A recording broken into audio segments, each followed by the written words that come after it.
I wanna leave, find your love. Girl, you never know, say you gon' gas up. Man, them so bad to find your love. Girl, you never know, you gon' gas up. Man, them so bad to find your love. Girl, you never know, say you gon' gas up. Man, them so bad to find your love. Man, join your chin now, girl, don't talk. Got me like a thief in a night long jaw. But you know, say, all of my niggas, them ball. Nothing you go ever need at all. Man, join your chin now, girl, don't talk. Taking it a break, at me, I know the rush. Baby, if you want me, catch a rebel, mommy, say with me. Yeah. Show me a jigger, let me see. Let me see. And let me see the woman that is with. That is with. I put a couple $1,000 on your wrist. What's on your wrist? Mama, they can't touch you.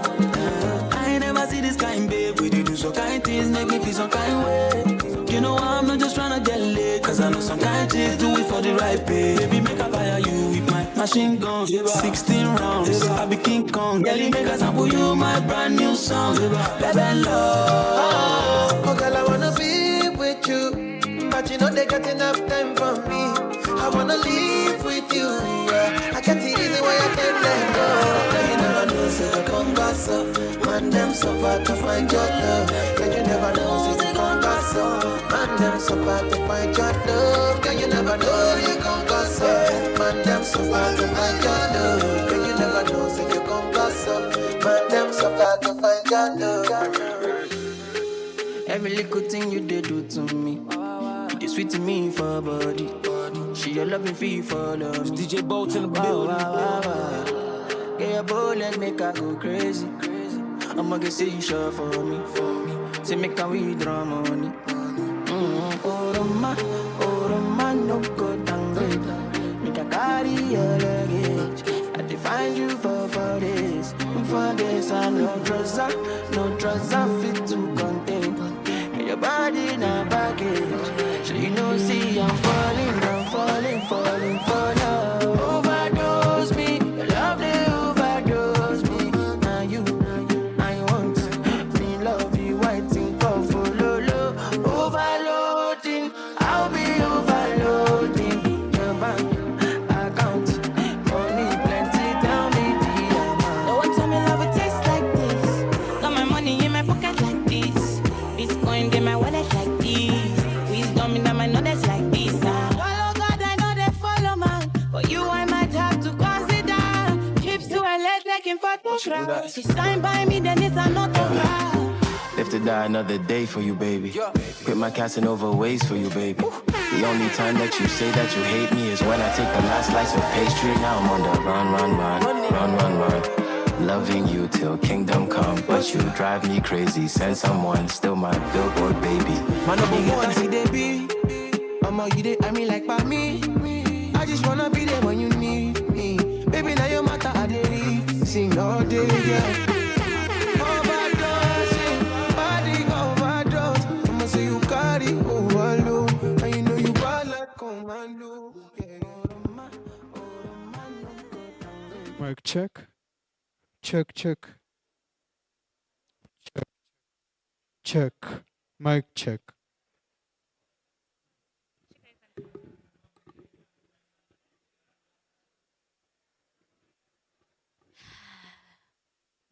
Check. Hello, guys. Hello. Good afternoon. I can see the networking is going on quite well, right? Check.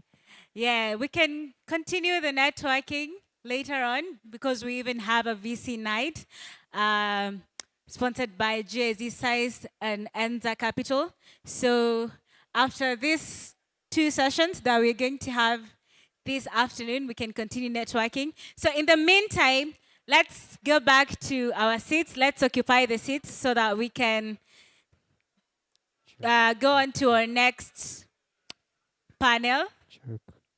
So you can see there's quite networking there. Let's just take our seats at the front for those who are here. I can remember some faces and some names. So let's just try to come to the front. Yeah. So in the next 1 minute, let's just make sure that we've gone back to our seats so that we can be on time for our panel discussion and also for the VC night later in the day.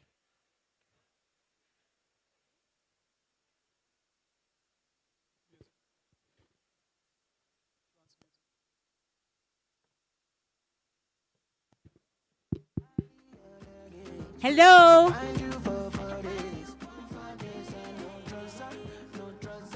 Check, mic check. Check, check. Check. Thank you.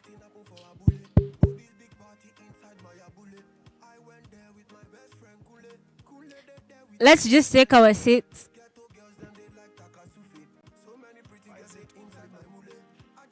Okay, thank you for those who have started moving. We'd also like to save time Check. for the other programs.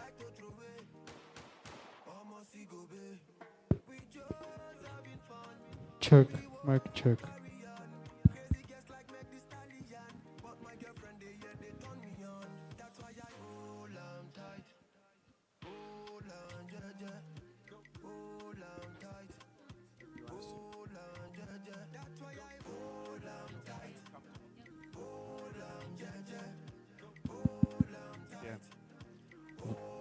One, two, one, two, one, two, testing.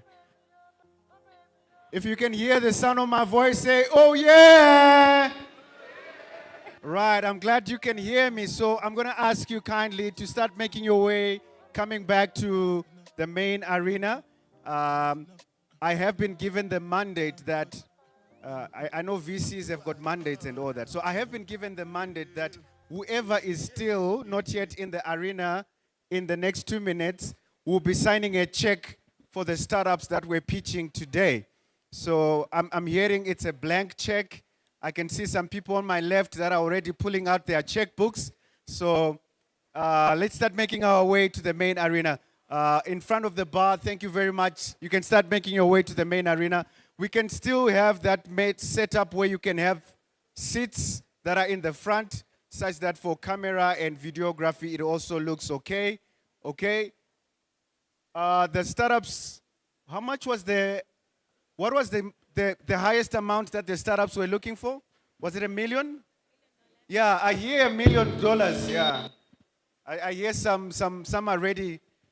They would rather just sign the check. Those that are behind in front of the main entrance, first one to stand up. Let's stand up on our first one to stand up. Let's stand up on our feet. And whilst we're standing up on our feet, DJ, just put something gentle in the background to just loosen up and help the bodies relax whilst we're getting ready for the next activity. All right, are you ready?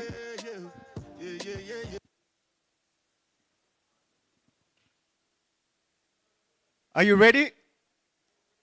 So we're going to just do a very short breathing exercise, and it will actually show how strong your lungs are. Okay, so together with me, just raise your hands up. Breathe in. Hold it, count up to 4. Breathe out, slowly counting up to 4. Up again. Hold it for 4 seconds. I can see some people out of breath already. Release, counting up to 4. And then just wave those arms like it's dead arms. There we go. Here's some dead arm movement. There we go. Stretch those arms wide as far as you can. Just flick those fingers. Get the blood circulation moving. You can actually start feeling the energy coming back. Fantastic. You've been great sports. Give a big round of applause to each and every one of you. I'm going to give back to our amazing MC, Diane, as she continues with the event. Thank you so much, Diane. Thank you. I'm not going to take much of your time. I'm just going to invite the panel, or I'll start with the moderator of the afternoon's panel, and that is Madam Noni Barbij from Enza Capital. So, Madam Noni, kindly make your way to the stage. Also, she is the principal Enza Capital, and she'll help us also introduce the panelists who will be talking about climate smart agriculture, that is tech solutions to feed Africa and the whole world. A round of applause for her.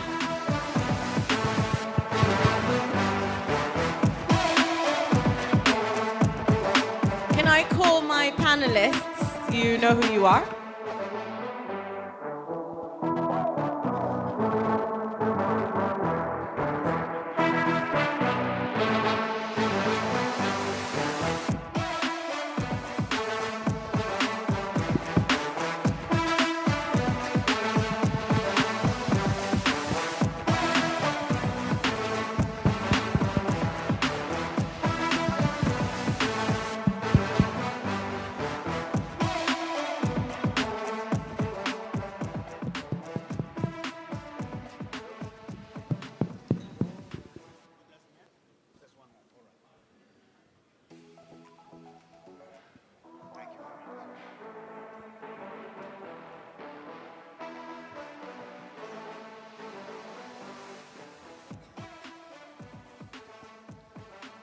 Good afternoon, everybody. It's great to be here. And thank you, AfricArena, for hosting this summit. So to begin with, I will just quickly introduce myself, but I'm really not the person we're here to listen to. And then I'll ask my panelists to introduce themselves and what they do before we kick off. And I'll also leave a bit of time at the end for audience questions. But my name is Noni. It's a pleasure to be here. I'm a principal with Enza Capital. And for those who don't know Enza, we are a multi-stage Pan-African VC firm. And we invest from pre-seed to Series B, tickets of 250,000 up to 5 million. We also manage a growth vehicle that allows us to invest up to 20 million in follow-on funding. One of our key sectors is climate smart. So I am delighted to be here with my panelists. If we could please introduce ourselves, starting here with Faris. Yeah, my name is Faris. Can you hear me? Yeah, cool. My name is Faris. I'm part of the ZEISS team, so I said a few words about it this morning. But in a nutshell, is an investment readiness program focused on agri-tech all across the continent. We've been around since 2019. We've supported 100 startups across 22 countries. What we do is providing them support during their fundraising journey, and we try to support them in a different way than other accelerators would do. Yeah, super happy to be here, and really happy to have this conversation. Good afternoon, everyone. My name is Eugene Kikonyo. I work as an investment principal at Mercico Ventures. We have a wide family in Mercico, and you might know some of the other organizations within the umbrella, notably JobTech Alliance, Energy for Impact, and Mercico Agrifin. But Mercico Ventures essentially is the investment arm of Mercico. We've been in operation for 10 years now. We're climate tech VC, and we invest across 3 core investment themes. One being adaptive food systems and agriculture, second being inclusive climate fintech, and lastly, climate smart technologies. To date, we've invested in about 60 innovations, spread equally across our 2 geographical markets, being Africa and Latin America. And we're an early stage investor coming in at pre-seed and seed. Average ticket size is about 200K. And yeah, it's a pleasure to be here and meet you all. Good afternoon, everyone. My name is Francis Nderito. I'm the founder and managing director of a startup called Keep It Cool, working in the climate space. We make cooling affordable and accessible to underserved communities, mainly working in fish and poultry value chain. We've been doing this in the last 6 or 7 years, and we currently support close to 10,000 fisher folks and farmers as well. And yeah, looking forward to have a productive conversation. Good afternoon, everyone. I am Elias Ngotho, Product Marketing Manager and Head of Partnerships at iShamba Limited. iShamba is a digital extension service platform, and we are much associated to a very popular farm makeover reality TV show called Shamba Shape Up, for those who are familiar with it. At the moment, we have signed up and, assist over 550,000 farmers who are profiled on our platform. And we are very excited to be here today because we want to share the insights within our engagements with farmers as a farmer-facing organization. Thank you very much. Super. Thank you, everybody, for the introductions.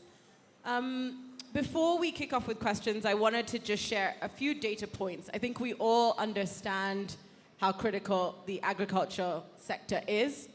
But just a couple of data points, as I mentioned. So first of all, it is one of the largest employers across the continent.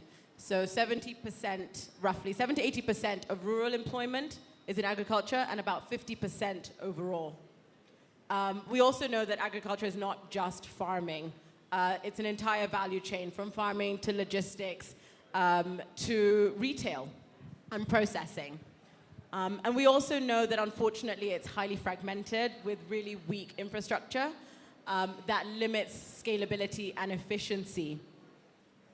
To add to that, urbanization and population growth are increasing the demands placed on farmers.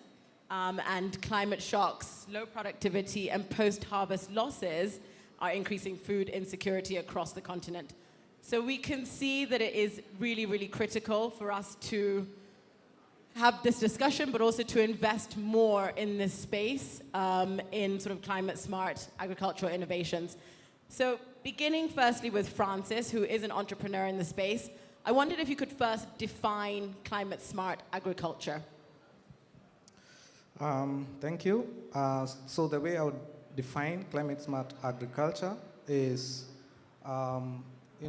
sustainable and also having, of course, doing the normal productive use of agriculture, but in a way that you efficiently use resources and also don't depend specifically on the normal status quo sort of weather, climate patterns. And so you're able to overcome that gap, or rather that challenge where you depend solely on the normal climate or traditional patterns of climate. So you're able to overcome that, but of course doing it in a smarter and more efficient way. So that's how I'll put it simply. And I think in terms of being an entrepreneur who's trying to scale in this space, what are some of the barriers and challenges that you've experienced, and what advice can you give to some of the entrepreneurs within this space? Yeah, so I'll speak for how we try to navigate the space. Obviously, like you've mentioned, Africa in itself is 54 countries, each looking at compliance and policy in a different way. And therefore, scaling a company from one country to another is not easy. So what we try to do, for example, for Keep It Cool, instead of trying to have more geographical presence, is also, one, looking at other value chains that you can be able to scale. So vertical integration or vertical scaling as well. So we started with fish value chain. Now we are working in the poultry value chain, but within the same geographical area. And by doing so, you are able to not only have expertise in terms of understanding the compliance, but also have less operational costs because you're still utilizing the same assets that you have, and therefore, because sustainability is becoming extremely important at this time for climate smart companies or agriculture companies. So it's very important that instead of also looking at geographical also as a way of expansion, it's also better to look at vertical scaling as well, so that you can be able to utilize fully your assets. So that's how we are approaching it. And how was your fundraising journey? How are the conversations with investors? And how did you sort of manage to overcome maybe any disconnect that you may have had? I don't know about overcoming because we are still in that phase where we are struggling to convince some, not all, but some. And so I would put it this way, investment process is very subjective. So an investor may like your company, but may not like you. Or they may like you, they may not like your company. So some stars have to align, of course, but you have to keep pushing. We spoke to over 100 investors with about 1% success rate, or let's say 2% success rate.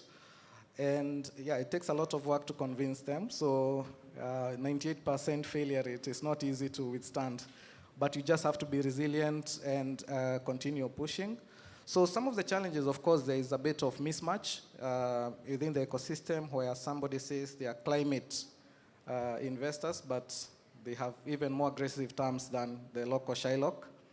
And so we have some of those challenges. And also we have people who say you're too small or too big, you have to meet these KPIs. And so there's a bit of mismatch there, and probably there's a bit of more profiling that needs to be done for investors as well, not just for the entrepreneurs, and say, as entrepreneurs, we need to find a way to validate investors and say this investor have very good terms or they have very good deal process. But that is not yet in existence, and therefore some of the investors take advantage of that. But so far, we have been able to overcome some of those challenges, of course, by speaking to as many people as possible, building relationships as early as possible, and just trying to understand what the tipping point for that investor is, what makes them make that decision to invest in you, and trying to understand that exactly what exactly they want and they're looking for, and looking for synergies, and that's how you get there. Okay, thank you. Moving on to you, Eugene, as an investor. Could you tell us a little bit about how you're looking to deploy in the space, how you assess the risk, return, and impact, or any kind of frameworks you use when evaluating early stage climate smart agri innovations? Yeah, so in terms of deployment, I guess over the past decade, we've been investing across Latin America, Sub-Saharan Africa. Speaking to Sub-Saharan Africa, we've been investing in, I guess, mostly in the big four markets, Kenya, Nigeria, and the likes. But now there's more impetus, at least internally, to spread ourselves, also from a portfolio construction perspective, to look at other secondary markets, because what we believe is our dollar invested can go a longer way or further in some of these core markets. So we've been looking at innovations in Tanzania, for example, and they're really smart innovators coming out of programs which are supported by universities and accelerators. So that's one of the ways that we're trying to diversify. From a framework perspective, when we're assessing climate adaptation and resilience innovations, a couple of years ago, we created a framework, and this was informing our investment process. It was closely guarded in-house, but since then we've made this public in an effort to improve transparency and also to have like a peer-to-peer learning framework. But within this process, we sort of have key components to this framework. And the first component that I'd like to highlight is related to just having a clear understanding and definition of the linkage from a climate resilience perspective. And when looking at the innovations, it could be either direct, where within the direct models we would see innovations like irrigation, crop insurance. The second one would be more of an indirect intervention where you're looking at market intelligence platforms, supply chain risk platforms, and then a layer beyond that, after we've defined it, is just assessing the stage of impact. Because within the climate adaptation and resilience space, it's hard to find a standardized or pinpoint a metric. So we try and bucket it in three categories. related to where we see the climate impact. It could be from a preparation perspective of the climate impact. It could be from an adaptation perspective, or it could be from a recovery perspective. And from that, we're able to build a theory of change and have defined impact outcomes, and also assess key impact risks related to the innovation, which could be from the technology itself, the market, the adoption, and when dealing with smallholder farmers, adoption and willingness to pay is a critical component. So those are some of the frameworks. AgTech is challenging. AgTech in Africa is even more challenging, and we have to be cognizant of that fact. Recognizing, for innovators to build, there are a lot of hurdles and infrastructures that they have to build first before even getting their innovation in front of a farmer. If they need soil health data, they most often have to do the acquisition themselves and then focus on service delivery. So there's also a long lead time in AgTech, which maybe speaks to some of the apprehension from some of the other commercial investors in the ecosystem. Well, actually, I was going to ask a question about commercial investors. What do you think is really kind of holding them back or preventing them from deploying meaningfully in the space? And what kind of strategies do you think we could employ to encourage more active investment? Yeah, so I think in terms of commercial investors, they've been comfortable in some of the key subcategories within AgTech. And just quoting a report which I'll have to apologize. This wasn't published by AfricArena, so apologies for this. But I'll reference a report by Brighter Bridges. And what we tend to see is a lot of the funding goes to on-farm solutions versus post-farm or off-farm solutions. And within that, most of the funding has been going to farm management services. Because this has been tested over the years, and so commercial investors to some extent have gotten comfortable with this. I think, us as investors, if we're deploying equity and debt, we have to remember that the designation of this type of capital is risk capital. The game is in the name. So we also have to be taking the risky bets to, allocate and tip the balance to other sectors and sub-themes. And so with other sub-themes, there are programs that are trying to encourage and make it comfortable for commercial investors. So for example, there are a couple of research to commercialization programs. I think Victoria Ventures is in the house. They have a program which sort of removes or de-risks some of the innovations to get commercial investors comfortable. Also in Tanzania, there are a couple of programs supported by accelerators in partnerships with universities like Nelson Mandela University in Dar es Salaam. So hopefully with that, we'll be able to get commercial investors to look at it. And also being able to speak loudly about some of the exits that we see in the space. I know exits are hard to come by, especially in AgTech. But when you have conversations with different investors, you get a sense that there's activity happening even in the secondaries. So I think we also have to be transparent and communicate and be loud about that to be able to crowd in more commercial investors. Brilliant, thank you. And then Faris, how do you believe ecosystem players like yourselves can also help to kind of bridge some of these challenges, de-risk some of these innovators, and crowd in more commercial and impact or catalytic inventions? So on the point of Eugene, it's super difficult. Like he said, agri-tech is super difficult. If we refer to the data, I would like to add this. Over the last decade, there were only very few agtech startups that had huge impact or made huge impact. I'm thinking about Pula, I'm thinking about Sun Culture, and very few.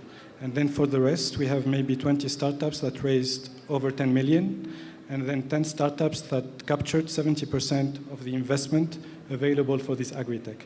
So it's super challenging, and these startups themselves, they have like a decade of experience. So that shows us how much time it requires for an agtech to scale, to be profitable, or to create a great impact.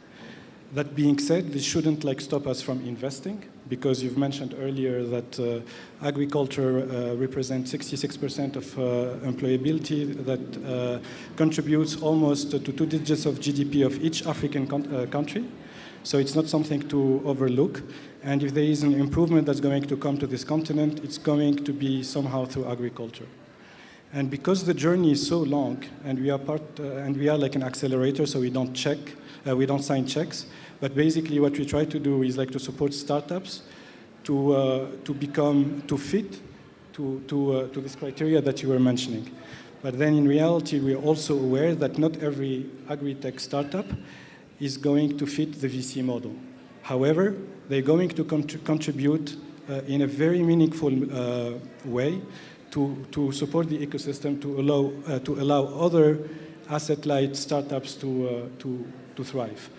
And hence, you need to be supporting these startups. You have to think about being very, very flexible in the way you deploy that support. You need also to be aware that you're not the only accelerator out there. So how do you avoid duplication, and how do you try to collaborate with other accelerators which your startups participated in? I think that's very, very meaningful. And then, last but not least, many of the agtech startups, they need capital to prove their business model, to increase their operations.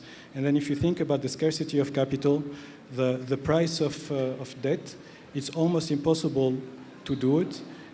And that's why we start working with Melanin Capital and a Kenyan fintech to provide working capital loan at the very concessional loans, way below market rate.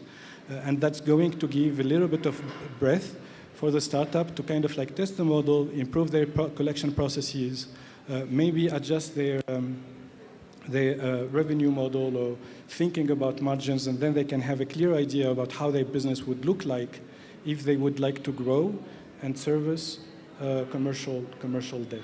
So basically, in a nutshell, what we try to do is support them, because the fundraising journey usually takes longer than what the founder anticipates, and then we want to be there, help them during this time until they find the appropriate investor. Brilliant, thank you. Elias, I'm going to move to you quickly. You mentioned that you have about 550,000 smallholder farmers in terms of your reach. Could you share a little bit about how the ecosystem can bridge the gap between these innovators, grant makers, accelerators, investors, and actually the smallholder farmers? Yes, that's a very good question. I think let's start with data, because data is the bloodline of our core business, talking to farmers and ensuring farmers are well equipped to be productive. I think first there needs to be systems in place that could collect data efficiently, and not just collecting data for reporting, but collecting data for farming.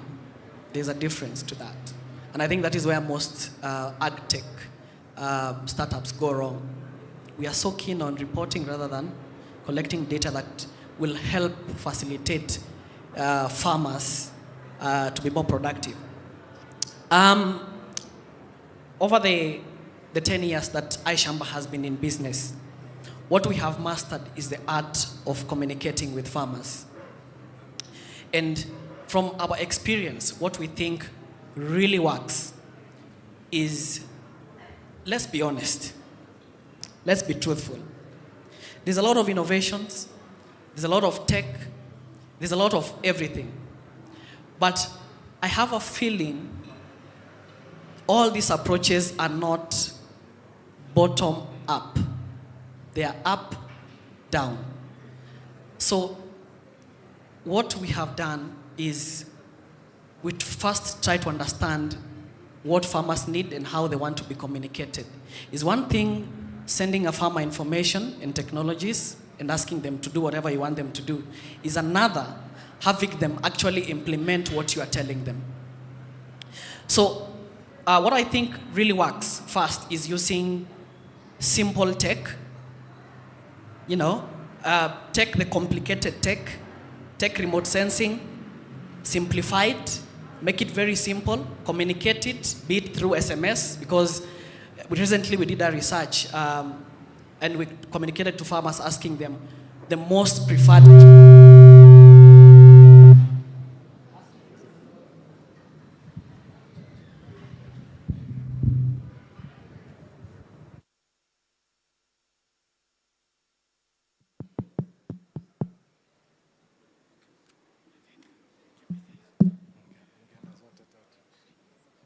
Okay, so recently we did a research asking farmers the most preferred channel of communication that they find to be more appealing to them and one that works. And surprisingly, 70% of the farmers we talked to said SMS.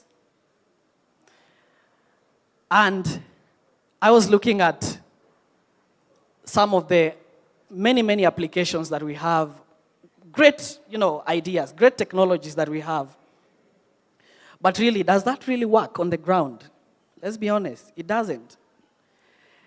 Let me take you all back to that first moment each and every one of us acquired a smartphone.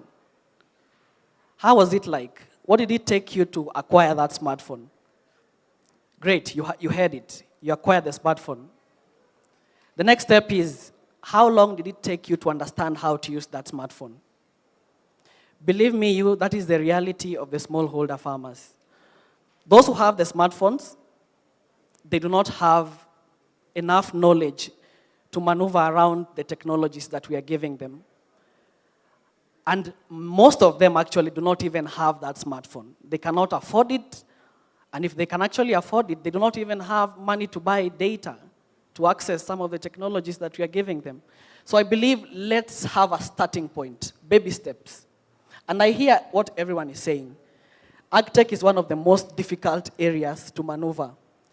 What I feel is AgTech needs patience, a lot of patience.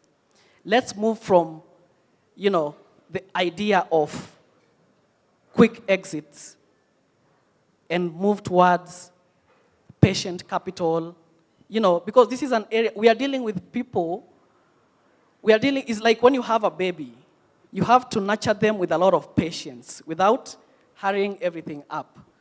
So this is the feeling. This is what I'm feeling. And this actually is what has worked for us. And that actually informs the huge traction that we have. So simple tech, let's have options like pay as you go, even when it comes to acquiring gadgets, smartphones. And actually, I have seen some people making efforts towards that. It's working. Another thing is we cannot underestimate the power of social networks. So I feel let's have a farmer-centric approach when it comes to collecting data from farmers and speaking to them. Because what has made Shamba Shape Up, I know Kenyans who are here know about Shamba Shape Up, and actually if you go outside, if you walk outside here and ask every farmer about Shamba Shape Up and iShamba, they'll tell you they know about it. The secret is very simple. Farmers tend to listen more to their peers compared to anyone else. And so once we understood that, these are the people we approached. So we had, we used to call them, we have tagged them as champion farmers. These are the people we actually target with information, and then we ask them to go back to their ward level and spread the word. Social networks has been very key because, again, farmers will look up to another farmer who has been successful. They will listen to them more compared to that digital extension SMS that is coming to them. So if you can start by targeting such people, if you can start, it is very simple. That should be the approach. It's not very much complicated. Another angle that I was looking at is there is a feeling farmers are not financially educated enough. Look at the transactional histories of farmers. That is a very important data point that we also need to look at. If we can aggregate that information, it will actually give us an insight into their needs and actually even how the situation is, you know. And actually with this information, we will be able to build their credit scores. We'll be able to see the loopholes in regards to the areas that farmers need to be educated on. We recently approached a bank, and banks are actually very hesitant to give farmers loans. It's not working. Let's be honest. It's not working. And so I was like, no bank is willing to give these farmers money. So where is the issue? So we tried it out. So we approached a bank. My colleague is here, Brenda. She's actually the one who initiated that. And when we gave the bank a list of farmers to, you know, like a pilot, you know, kind of thing, the bank came back to us and they told us most of these farmers do not even have a bank account existing. Some of them have bank accounts, but even if you go to them and ask them, what is your PIN number? They don't know. So I feel like there should be a starting point. Let's educate our farmers first. Let's communicate the benefits of collecting data from them. And once we start from that point, I feel like we'll be headed somewhere. Yep. That's my take. Francis? I don't know if this is working, but Francis, maybe you could share your experience working with fisher folk and also, you know, your work throughout the entire value chain, right to the retail level. You know, do you sort of agree with what Elias said in terms of peer interactions as opposed to kind of tech interventions in terms of engaging your sort of fisher folk? Yes, I totally agree. And we have that policy as well. You know, we don't want to over-engineer solution in the first place. Obviously, to keep our operation cost low, but also so that they can be easily adapted by farmers. We still have a big digital divide, which basically means most of the people, either they don't have access to smartphones or access to internet in itself, or rather the cost of data is still a challenge to them. So yes, our approach has been like that, to keep it as simple as possible, to use peer-to-peer sort of learning, especially for poultry farmers, is quite important because, you know, when you send an expert, they'll go there and try to come up with these solutions, which most of the time are not practical to the farmer or quite expensive to the farmer. But when you send a peer and, you know, they'll be able to say them, okay, before I got this, I used to do it this way. And therefore, it's very relatable in many ways to the small-scale farmer who are looking to graduate to become medium-scale farmers. So yes, it's something that I can relate to and agree with, and that has also been part of our approach in terms of working with farmers. But in our experience in regards to data and the data sets, we were quite fortunate. There's Kenya Open Government Data. So because we have this public-private partnership with ICT Authority, and so you are able to access certain data sets in regards to fisher folks' productivity, landing sites, their locations and catches and all that. I don't know what happened to it. It was funded by World Bank, but we were able to get most of the data sets from that initiative. And that, of course, led us to us understanding which areas to start. And I believe that should also be available for other value chains. And I hope that the people from public sector who are here, they can be able to open. They have a lot of data sitting in government offices.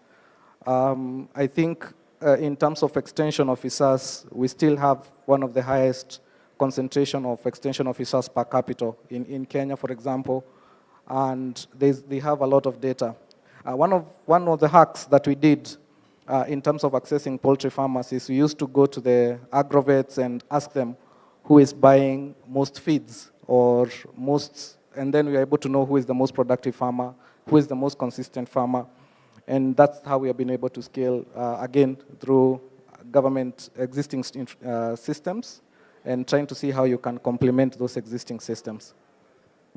I've just been told that we're running out of time, so I wanted to ask the audience if there are any questions before we wrap up.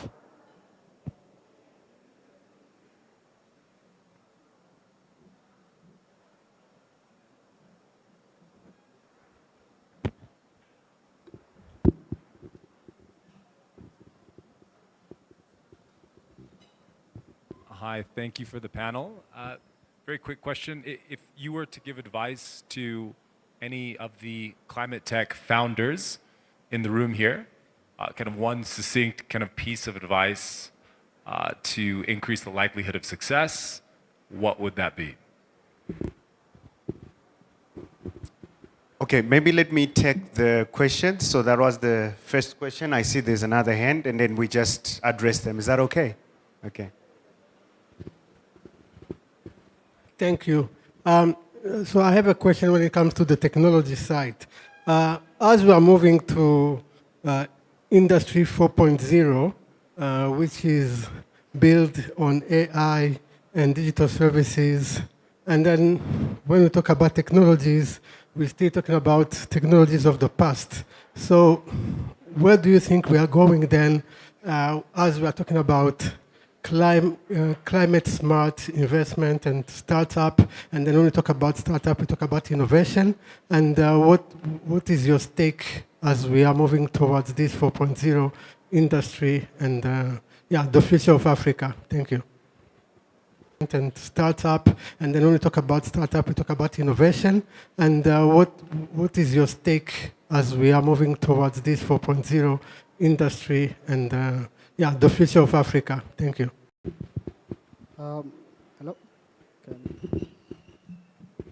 To AgTech founders. I think sometimes AgTech founders get caught up in wanting to build a near perfect solution. So for example, if they are building a platform to AgTech founders, I think sometimes get the feedback and then assess whether you need to advance it even more. I guess the second question was mainly related to AI. A space that we've been exploring as we look to invest in other secondary markets and diversify the innovations that we support is more on the biological space and biotech, then field trials analysis as well. But we can draw some insights from what we're seeing from Latin America in terms of pipeline. We're seeing quite a number of researchers and innovators leveraging AI for microbial analysis, soil analysis, which reduces the lead time for launching some of these bio inputs from 2 to 3 years to months. So in terms of AI and its application, I think there are interesting applications that we can see in agriculture to advance food security, food independence, and advance IP on the continent. To answer the first question, I don't think there is only one criteria for a business to succeed. I think for success you need many stars to be aligned, and I think one good criteria is to focus on the business side of the solution from the very early on. At the end of the day, it's a business that you have to run, so you need to make sure that you master your processes. You can generate revenue and collect cash. You can have a clear idea about your margin. That's how you can be appealing to some of the investors. Another thing would be to readjust your expectation and be really aware of who you're talking to. Try to understand the mandate of the investors that you're talking to. Are Are they interested that you create more impact at the smallholder farmer, or are they looking for something much more tech-enabled, and then you would change? Either you would adapt your thesis, your impact thesis, or you would decide which investor you would talk to. That research that you would do in the background would save you a lot of time than taking calls one after the other and facing rejection. And then for the second question, I think this new technology goes beyond the agri-tech. Of course, it's super difficult to compete with the global north on certain topics when it comes to AI. But here in Africa, what we know is we can become champion in renewable energy, and once we become champion in renewable energy, we can take that wave and then the energy that would be available elsewhere, and how to take the opportunity of that. And I think that you have also a question on technology, like I think maybe if you can address that question also, the using of old versus new technology. Yeah, so maybe I can try to answer that question. So my background is in computer science. I'm pro-technology in many ways. But if you look at the natural progression of technology, is that like 10 years ago, we were speaking about big data and IoT, and that's what has led us to now to AI. And that's the natural evolution of technology. So even in our solution as entrepreneurs, they have to go through that life cycle. You cannot bypass that, building, AI, or rather IoT, sensors, building a lot of data around that, because you cannot train AI model with 1,000 farmers. It doesn't make sense. It's too expensive. The cost per unit is going to be very expensive. So you have to start at the census level, have that work, then evolve to building now, having collection of data, have big data sets, then you can start training your AI models on that data sets. But most of us, we want to and above. Yeah, I think that question was also heavily addressed to me, right? Yeah, so when I am advocating for simple technology, I'm not really like saying we do away with the complex tech. All I'm trying to say here is there is the complex tech, but how is that complex tech communicated to that smallholder farmer in the most remote area? So all I'm saying is let's harmonize the complex tech with simplicity so that the farmer can digest and understand how to use it. For instance, right now, iShamba gets thousands and thousands of questions, especially after Shamba Shape Up has aired. And so we are not able to address those questions manually. So what we are doing now, we want to integrate AI using open APIs so that gradually we can train the AI using the data sets we have since our inception. We have those questions and answers data that we have on how to communicate to the farmer. So basically, it's just that connection. And what I'm saying here is it's a gradual process, and farmers will embrace, as time goes by, the new technologies and the complex technologies with time. Of course, there's a tech-savvy farmer and the non-tech-savvy farmer. So, yeah. Super. I'd like to thank my panelists for sharing their experiences and advice. And again, thank you once more to AfricArena for inviting us.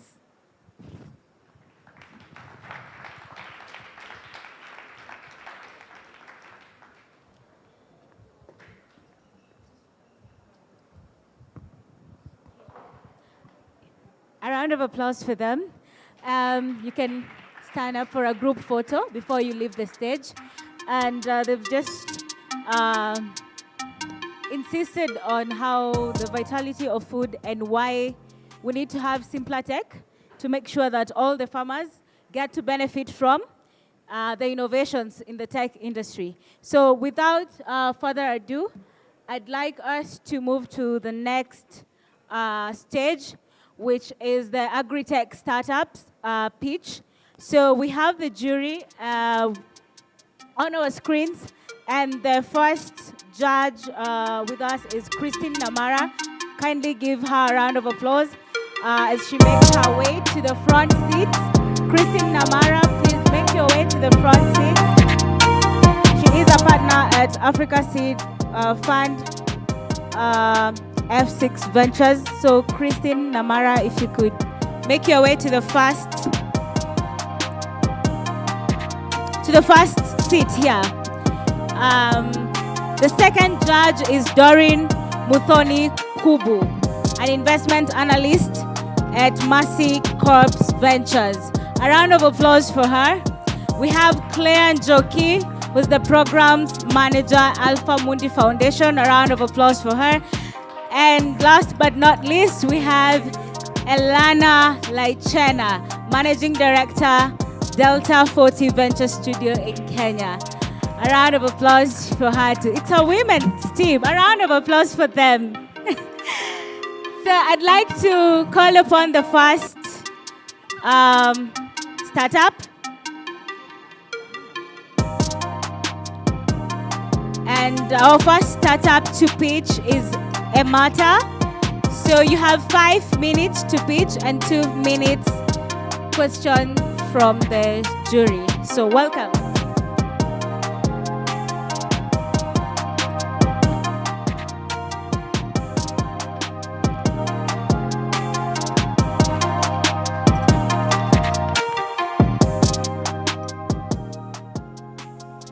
It was 2014.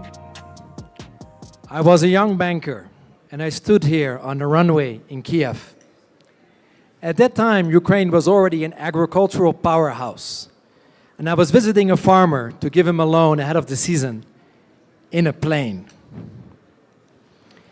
This never happens in Africa.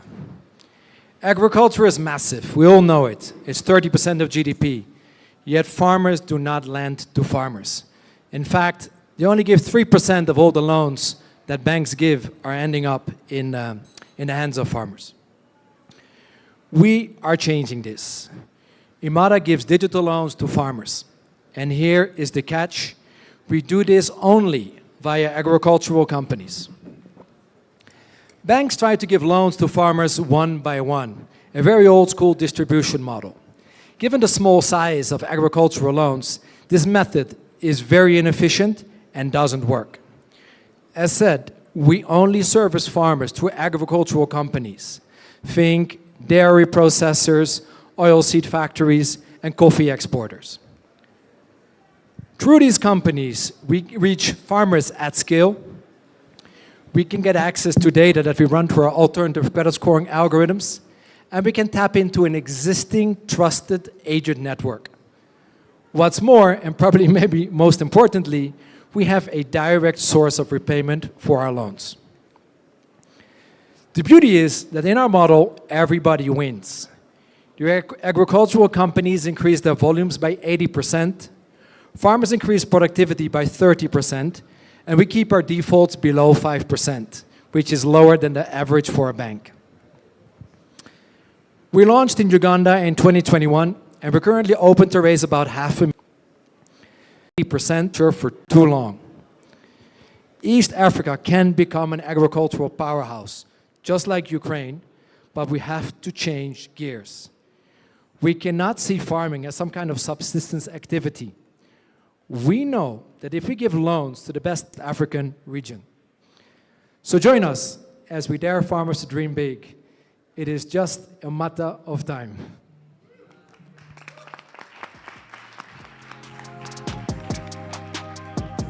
Thank you so much. That was a clever end. I chuckled. I ha-ha-ha'd. Cool. Please tell us about the competition. I'm sure you're aware that everyone and their mom is trying to give loans to farmers. Can you talk us through why you're able to do it differently? You know, all of this.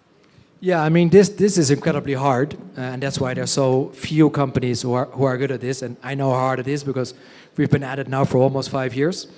It is hard for a lot of reasons. It's a tech-hostile environment, so it cannot be tech only. You have to get some boots on the ground. It is hard because it's very inefficient, so I mean, the biggest company in the space is Apollo Agriculture. I think they recruit every season 5 to with the DNA of a tech company. Many people combine it with inputs, which sounds really, really smart. But then suddenly you have to start distributing inputs in the last mile. Well, you are players who only do financial services. Yes, loans is our bread and butter, but we also do crop insurance, digital payments, and a few related things. Selling side, so they're pretty ops heavy, but not so tech heavy. Or they come from the farmer sourcing side. Again, they will be very logistical heavy and not very tech heavy. To learn all the things you need to learn to do this well. Thank you so much. That was very captivating. Really great presentation. I just have a question around the crop insurance. So this is a very important product, but often misunderstood with low uptake because people may not know about it. So do you also embed farmer training, education into your model? And if so, how do you do that? Yeah, excellent. So we learned the hard way that you cannot be a pure tech company in the agri space. So we have a dedicated, if you ask me, it is very difficult to sell crop insurance because one, it's kind of expensive, and two, you ask farmers for, if you ask me, it is very difficult to sell crop insurance for money at a point in time where they don't have money, right? They have insurance when we give a loan, meaning that we are the ones front. But if you ask them what annoys them in terms of the uncertainty, fluctuating cash flows, they kind of ask for insurance. So if you ask me, crop insurance is great. It's just very, very... But if you ask them what annoys them in terms of the uncertainty, fluctuating cash flows, they kind of ask for insurance. So if you ask me, crop insurance is great. It's just very, very hard to sell. And you know, just like if you get a mortgage, there's not a bank who's going to give you a mortgage if you don't insure the house. People the least who creates one. So as much as we could charge a markup on insurance, we're not doing it because insurance is expensive. You know, let's not squeeze the farmer even more. We could charge a markup on digital payments. Everybody knows digital payments are expensive, so why would we? We could ask for money for our software, but nobody likes paying for software, so why would we? So indeed, we only monetize the loans because that's ultimately where the juice is. Yeah, and our gross margins are pretty good. In terms of revenue, recurring revenue now is at $25,000 a month. So we're getting into the zone where this becomes very interesting. Okay. Woo.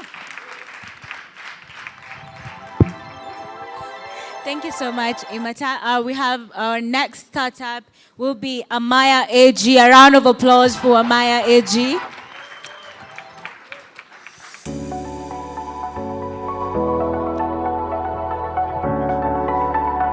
Hi everyone, I'm Mabrouk, CEO and co-founder of Amaya. Amaya redefined agriculture with AI-driven insight for the whole ecosystem. Farmers, agronomists, input suppliers, banks or refinance market. We exist to grow yield, margin, and climate resilience. Oh, it's, okay, no problem. Sorry, it's the old one, huh? Isn't, okay, no problem. So, sorry, so our team has run a large program and build businesses across Africa and enterprise tech. I've led strategy and operation at scale. My co-founder Nassim leads the product. He has more than 10 years in agri-software. We cannot see here, sorry for this. We cannot see here, so our CTO, Tayyip, who has more than 15 years in software. Mehdi leads the sales with a very strong experience in SaaS, and Raphael, who drives the business development and has built agribusinesses across East, West, and Central Africa. So farmers lose up to 40% of production to disease. They struggle to get inputs and finance. Climate shocks and market access even make it worse. To get a recommendation from agronomists is difficult. Those agronomists don't have access to data, they do not have time, so the result suffers. One of the solutions is to digitize agriculture, but most of the farmers, don't have smartphone, and for those who do, they hardly adopt a digital solution. Advisors have their trust. They are agronomists that work for input suppliers. We go through them. We start through them. They will digitize the farm. So they will record the data and handle all the digitization. On behalf of the farmers who don't have a smartphone, and for those who have smartphone, they will just convince them to use the app. This way, we include all farmers at the very beginning. Suppliers tell us that they don't have visibility on the field. They are investing heavily on agronomists without clear visibility. So a lot of value is lost between headquarters and the farm. Amaya is one shared system for the ecosystem. We capture and structure all the farm data, input suppliers and service providers connect to this insightful data and provide tailored solution to farmers. So we help advisors monitor crop and provide decision-making to support to farmers. Input suppliers have full visibility on operation and optimize them. Our go-to-market has two phases. We scale with input suppliers and their portfolio of farmers. And then second phase, we will extend to farmers and we put in place the, sorry, because it's not the right slide, but that's fine.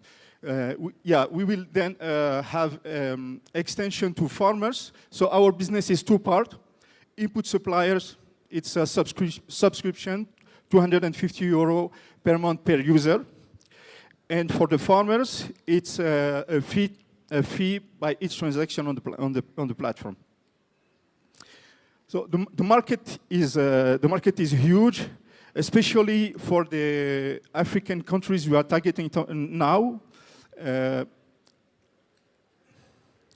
Getting traction, so we've started to sell our solution last year, actually in Q4.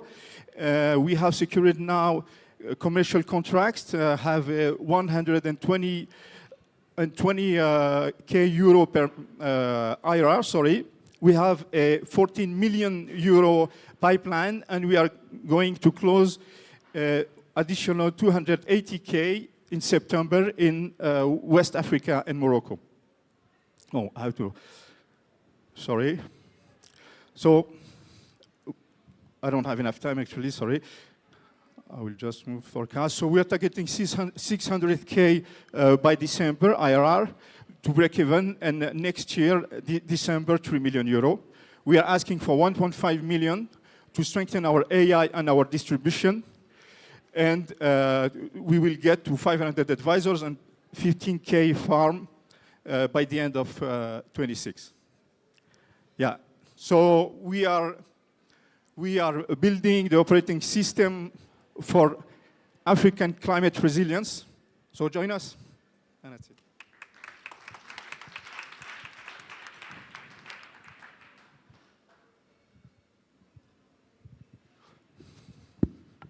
Hi, Hi. Thank you for the presentation. So my first question is, how do you acquire farmers, and how many farmers are you currently working with? Okay, so we acquire farmers through input suppliers and their agronomists and technical salespeople on the ground. So they have their own portfolio of farmers. So we sell our solution to the input suppliers, and they will bring the farmers using the app. But actually, farmers do not have, it's not mandatory for them to use our app. Some will use, some will not. And for those who do not use our app, actually the advisors and the technical salespeople on the ground will record the data on behalf of the farmers.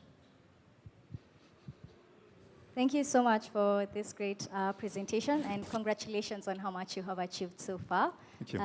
I'd love to understand your impact. So how do you define your impact and how do you measure it? Sorry, I didn't get the... How do you define your impact and how do you measure it?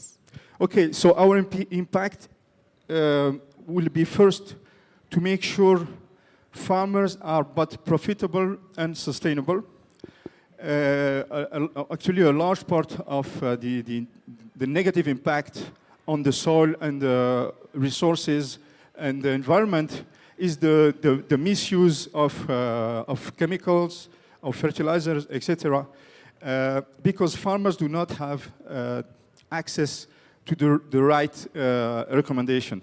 And in Africa, but it's case actually all over the world, but especially in Africa, we have much more farmers than we have, of course, agronomists. It's like one agronomist for 10,000 farmers, and they cannot handle that, obviously. With our solution, they can directly handle this because we are using an algorithm that we have developed with AI, which is called, we call it massification recommendation. So we cluster farmers and we use agronomics data from the field plus satellite imagery and weather, and we cross-analyze that, and we provide recommendation, we suggest recommendation to agronomists. At the end, this is the agronomist will make the decision, but we help them manage a large portfolio of farmers.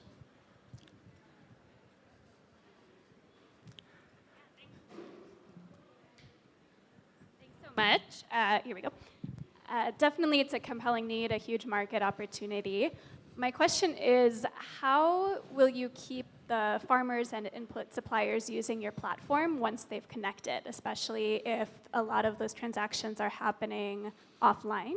And then related to that, to date, how much of your revenue has come from the transaction fees from the farmers versus the subscription fees from input suppliers? No. Okay, so for the first question, the app, so the solution works perfectly offline. They have all the features working offline, and when they got online, they will it will synchronize.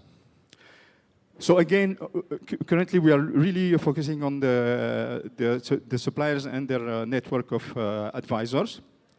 So they are our customers today. We do not charge farmers with the app. It's free for them. They will pay for the service when they will be able to buy product through our platform, but it's not yet put in place. It's in the second phase, so it's in 2006, next year. So.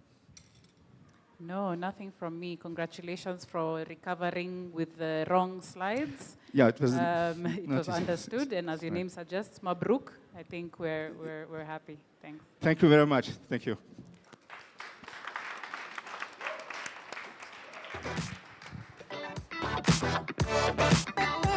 Thank you so much, Mabruk. Another round of applause. He did well, even with the whole issue with slides. So the next startup is AgroHub. A round of applause for him as he makes his way to the stage.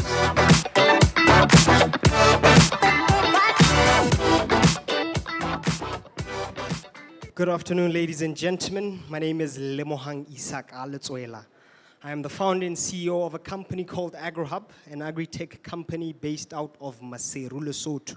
Our entry into the space was last year, actually, whereby we wanted to pioneer agricultural technology in Africa, in Lesotho, using precision farming. But we built a relationship with the Ministry of Agriculture, and we realized that the problem of precision farming in Lesotho is affordability. And we then traveled across the 10 districts with the ministry to talk to farmers about their immediate pain points. And the biggest problem we saw is in access to sufficient markets, right? So we have farmers with capacity. And these farmers with capacity face a restriction in terms of bureaucracy for market access. And these farmers are then face the problem of having a risk of loss due to spoilage of their produce.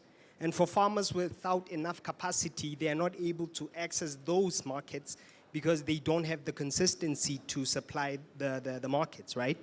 And with AgroHub, what we do is we aggregate, right? We have an aggregation platform that basically streamlines entry to formal markets for these farmers. And we also have a fulfillment center, very small in Lesotho. And in the pipeline, we're working for a bigger fulfillment center in Lesotho as well. The 450 million gap in Lesotho is virtually untapped. So we have a first mover advantage in that regard. And by 2030, the agri-tech industry of Africa is forecasted to go to about $1 trillion. But in Lesotho, being a small market, we are going to see it grow to about like 500 because it's a bit of a small market. But we want to establish ourselves there first before we can expand into other places. Our traction to date started actually last month, where we launched our MVP. And in the first month of launching, we saw a revenue of 1,666 USD for our farmers. And we are on pace just now to have 2,500 for the month of September. We make money from a commission on sales, but in the pipeline, we're going to go towards subscription as well.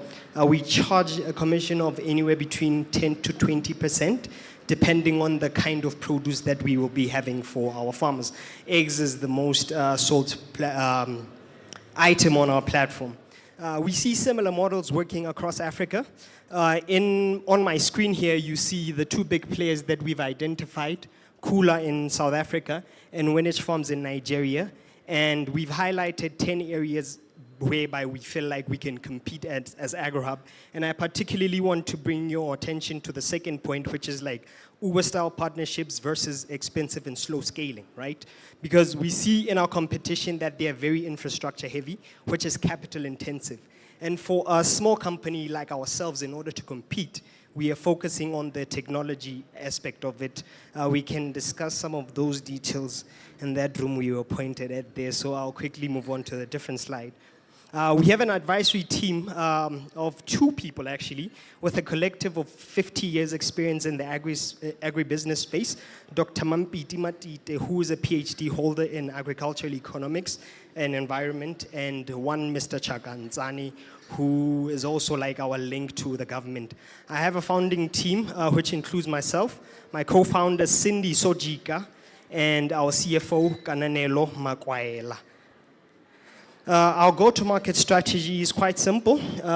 Because we have produce, we can launch digital campaigns, host community workshops whereby we are actively doing those and have a growing wait list where we are pulling some of like our pilot users. We're building a network of bulk buyers and off-takers, and our promise and value proposition to them is fast delivery on fulfillment. We are asking to raise 200,000 USD in our pre-seed round on a valuation of 2 million. We can discuss those details there again. And this money will go towards acquisition of delivery trucks, and the big chunk of that going towards collateral and just helping us expand our capacity to help more farmers.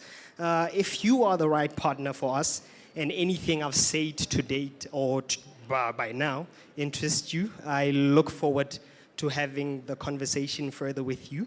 Once again, my name is Lemohang Isaka, and thank you for your time and attention.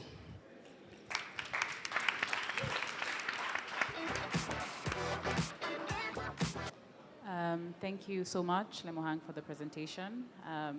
Very clear, very concise. I'm curious about what your thoughts are on how similar businesses in other markets have evolved. I can think of maybe a couple who have gone this direction, where they've gone asset heavy, and then 2 years later, 3 years later, reversing all of this back to asset light. So I'm just curious to hear what your strategy is to beat some of the challenges that they met along that journey. I'll just go back to this slide here, right? Going back to the scaling, right?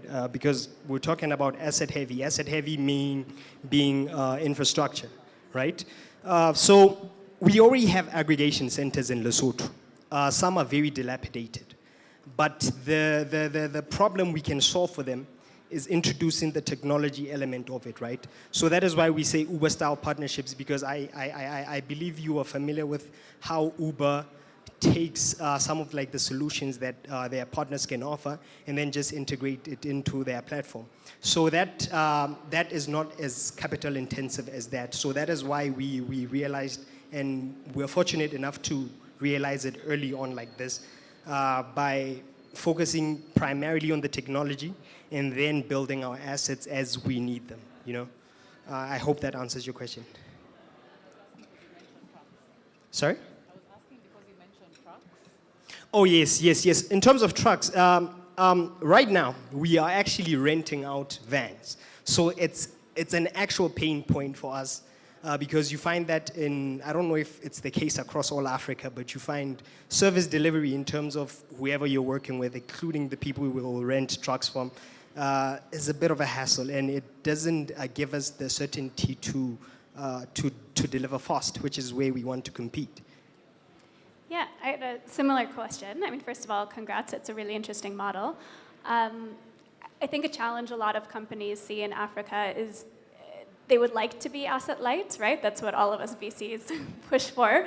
But are there really the partners available for you to rely on in terms of delivery, in terms of aggregation centers? I mean, looking beyond Lesotho, I wonder how much that kind of Uber-like model will be possible, or where you'll need to say, look, we're in agriculture, we need to invest in actually building out these aggregation centers and owning our own fleets ourselves. I'm curious about your thoughts on that. Okay. Yes, so there's a couple of aggregation centers across all 10 districts in Lesotho, but they're partly government-owned, some are private, but we have a bit of a relationship with the government, and we're actually in conversation to utilize some of those facilities. I mean, in Lesotho, we have like about 150 resource centers, each with silos and each with like cold rooms and facilities that we need. So with the right backing and with the right capacity, we can tap into some of those. So in Maseru, we're already starting with one, but towards December, because that's peak season for the sales, we're looking to expand into other facilities. Yeah, just a follow-up question on that. That's really great. I wish Kenya had facilities like that. How far do you think being just in Lesotho can take you? And is it similar, like what country would you expand into next? Do you think the model would work there? Versus, again, having to really establish your own aggregation centers? Yes. So in Lesotho, the most we can go, say we are like a dominant force. It speaks back to the market slide that we spoke about. But for us, we're like a very small country. I don't know if you guys know about Lesotho, but we are like smack in the middle of South Africa, so we can't go anywhere without South Africa.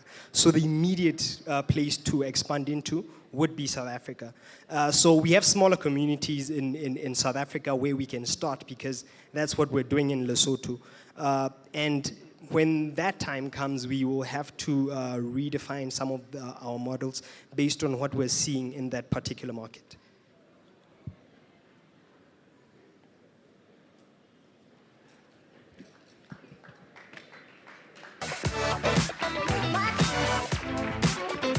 Thank you so much. A better round of applause for him. He did a very good job. And I got a comment from where I was seated that very few from Lesotho are seen. And AfricArena is a platform that is giving people that stage to be able to, give out their solutions from different parts of this continent. And that's a very good thing. So big up to AfricArena. So the next startup that is going to pitch to us is ShareCard. So a round of applause for her as she makes her way to the stage. Karibu sana. Thank you very much. My name is Sandra Awili, and I'm the founder and CEO of ShareCard. I'd like for you to close your eyes for just 1 second and imagine a world where every dollar spent in agriculture and development, every shipment, every farmer is visible, verifiable in real time. Can you picture that? Yeah? So this is why I'm here. All across Africa, billions of dollars are lost due to unreliable data and a lack of last mile visibility. And in agriculture specifically, millions of dollars in export value is missed, not because the products are not there, but because the data to prove its availability, origin, quality, and it just doesn't exist. And it is very difficult for exporters and farmers to access the export market because of this problem. And this is how most data in a lot of agricultural and government offices is stored and processed. Now, let me bring you back home. This is a very real problem that affects businesses. These statistics are very real, and I'm going to specifically focus on the farmer. Farmers lose close to $3,000 in missed household income because they cannot access export markets because nobody can verify that they are organic. And this is where ShareCard comes in. We have built the much-needed digital traceability infrastructure that helps governments, public sector, private sector institutions to be able to trace resources and produce all the way to the final beneficiary in real time, both on and offline. Most importantly, we have included farmers in the data loop to be able to verify these resources themselves, so you know where the information is coming from. At its core, we are a decentralized monitoring system that aggregates and verifies program implementation data in real time, both on and offline. It's a three-part technology where agents are equipped with a biometrically enabled agent app that scans a card that is held by a farmer who does not have access to a smartphone to include him in the technology involved in providing services to him. We operate on a very scalable B2B SaaS model, and recently we have piloted a pay-as-you-scale payment model because monthly subscriptions were not working for the businesses that we serve. And this ensures that every new farmer, every new agent deployed increases our revenue base.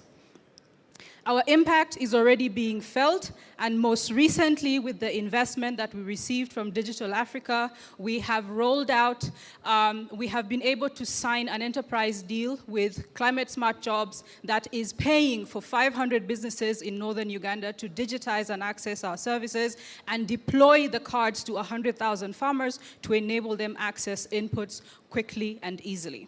Why now? There is a huge demand for governments to become traceable and accountable, and there is a lot of pressure to get this done right now. Our market opportunity is close to $36 billion Africa-wide, and so far we are doing really well. And this year has been our most exciting year so far. We have been able to stabilize the technology, we've rolled out to agribusinesses, and we are onboarding consortium programs. We have grown significantly in the last couple of years, and we are currently converting a 25K MRR warm pipeline, sales pipeline. We're not just an idea anymore. We have secured investment, we have secured partnerships, and we are impacting the lives of farmers. We are closing our pre-seed round, and our ask is $150,000 to be able to boost the capabilities of our technologies, include financial services, and make the cards more valuable to farmers. We've created jobs for young people, both in the urban and rural areas, with the development of the Agent app that works both on and offline.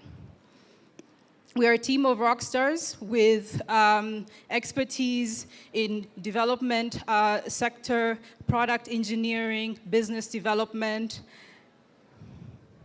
And yeah, if you want to partner with us and build the infrastructure that puts Africa on the map to ensure that every resource is traceable, verifiable, and the development in Africa is unstoppable, we are the partner of choice. So please come join us, and thank you very much.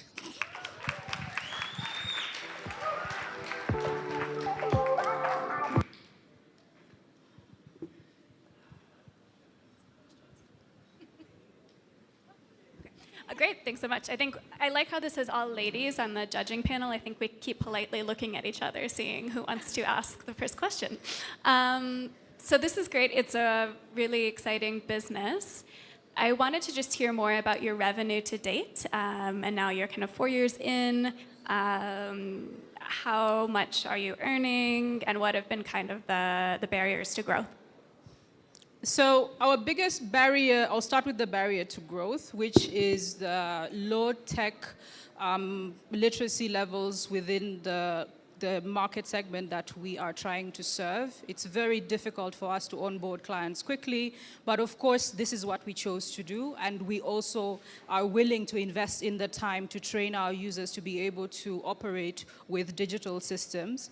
Of course, also there is, getting talent is a huge barrier for us, being able to afford good talent, and that's why we are here to fundraise, to be able to boost our team capabilities. It's taken us about 3 years to build this, and we're really, really excited that finally we are out in the market and our clients are very excited. But of course, we would want to do more, and this takes us finding the right partners.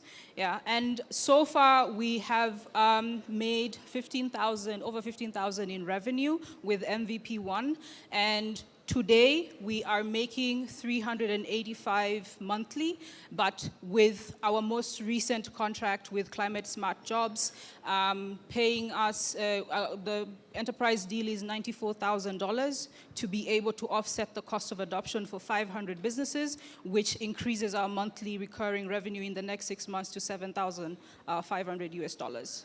Yeah. And our target MRR in the next 6 months is 25K. Actually, 18 months is 25K. Hi.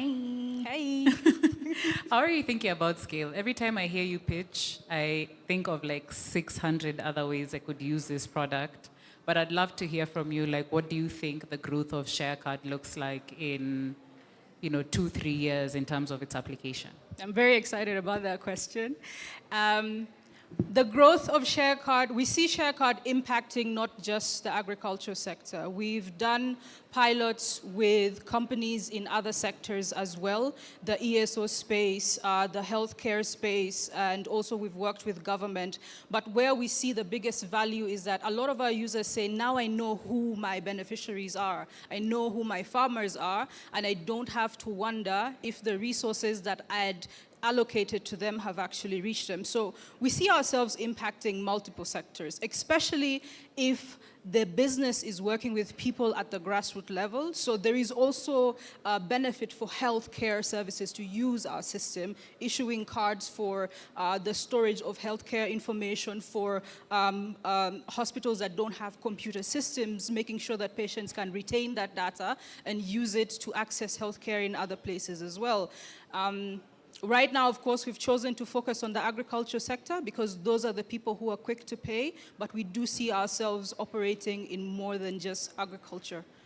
Yeah. And our partners are actually pushing us to get to that place, which I'm very excited to do. Yeah. Thank you very much. If you would like to partner with us, just feel free to reach out. We'll give you access to our data room, and I'm happy to have that conversation. Thank you.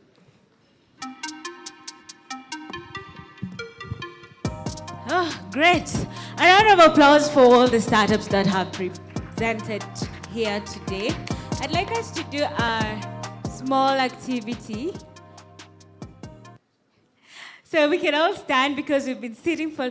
Thank you so much to our judges. A round of applause for them as they take their seats. So Dan is going to help me. Can we all stand? We've been sitting for too long, right? Yeah, let's stand a little bit. I'm sure this is a song we all know and has very simple steps that we can dance. How many of us know Sweet Melody? My darling, no? Okay, fine. So, I can see some people smiling. They know, but they don't want to show by hands, but it's okay. So it has very few and simple steps. So the first one is we start by doing this. So all eyes on me so that I can do a demo, and then we can all do it together, okay? Okay, so you start by doing this. So you'll bend over like this, and then you stand, and then we'll do this twice. Okay? So,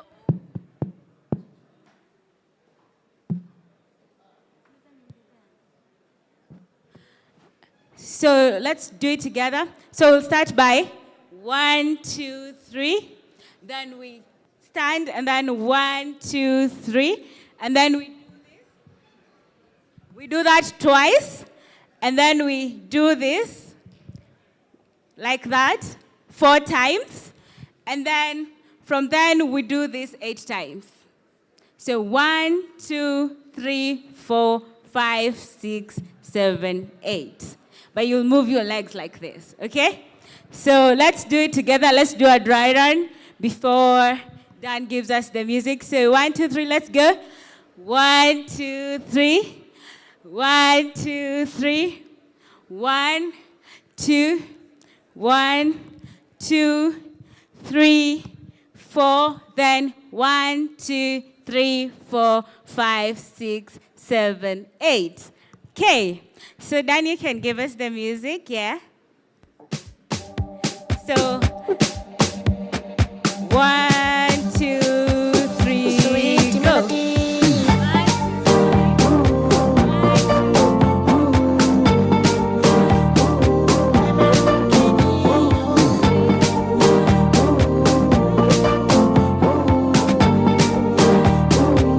Got it? Got it? So now we can do it with more energy. Tell your neighbor you need space now. Now you got the moves, you need space. Okay, so we start again, done. Thank you. Yeah, let's start again. So in the count of 1, 2, 3, go.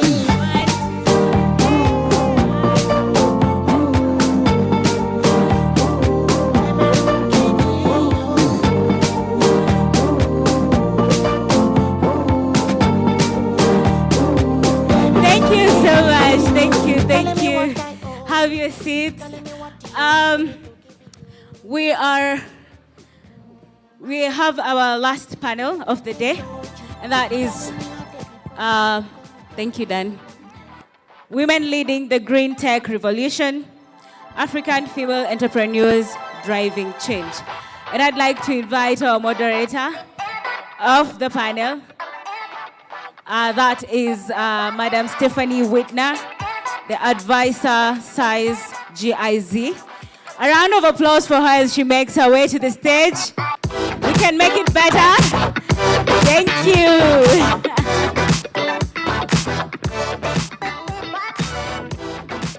Hi everyone.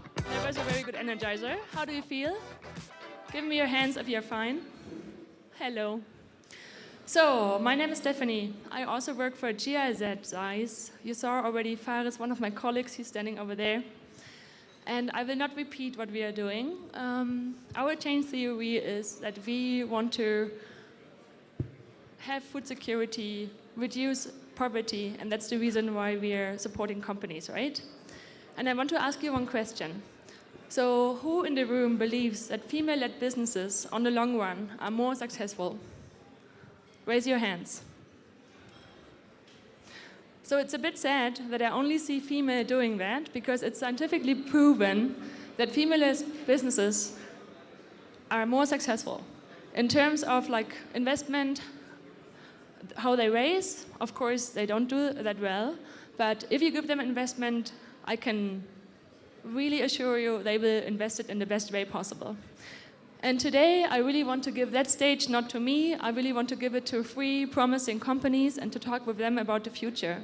We heard about climate tech, ag tech, food tech, about the current stage and challenges and so on. And I really want to bring us a bit more into what's to come in the future, in the upcoming years. So please welcome me with me on stage Naledi from Prestorn. And Susan from Fortune Credit. And Hafsa from Koamana. Thank you for coming and for taking the time. And you really should pay attention. Like, not all of them pitched today, but I really would ask you to approach them after.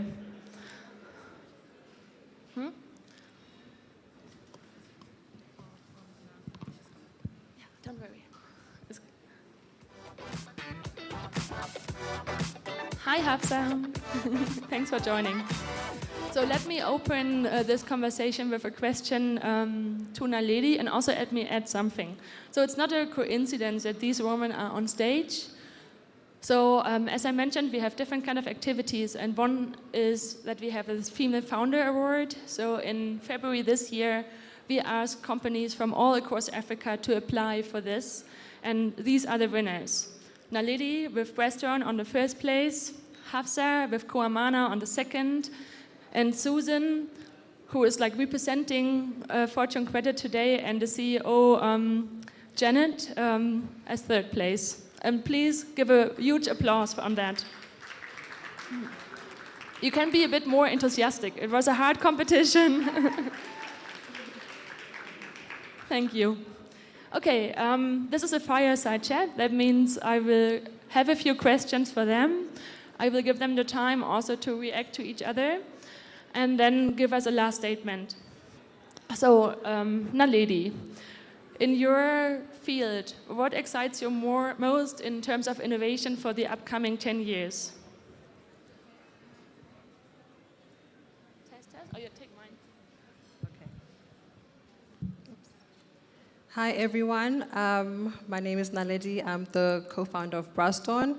At Brastorn, what we do is simple. We connect the unconnected. So we unlock digital access for rural communities and smallholder farmers in Africa. We've done this in 5 countries. So that's Botswana, DRC, Cameroon, Guinea, and Zambia, currently scaling into Cote d'Ivoire. And we have reached over 5 million users in the countries that we're in. Thank you. So what excites me about the work that we're doing, we're heavily focused on digital inclusion and ag tech. And what I would love to see and the future that I hope for is seeing solutions that are really ubiquitous in our continent, having the same amount of impact which we've seen, in terms of the Western solutions that we've adopted. We've seen the way that a WhatsApp has been so transformational in the way that we do life, and I would love to see our homegrown solutions being as impactful. I'd also love to see context-specific solutions. I was really inspired listening to Aishamba earlier on speaking about simple technologies and how transformational they can be.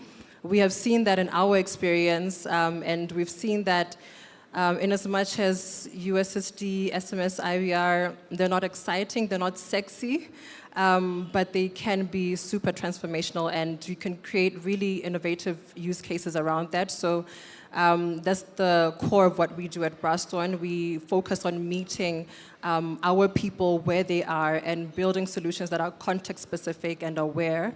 And we've seen that that has been instrumental to our scale, so I would love to see more of that.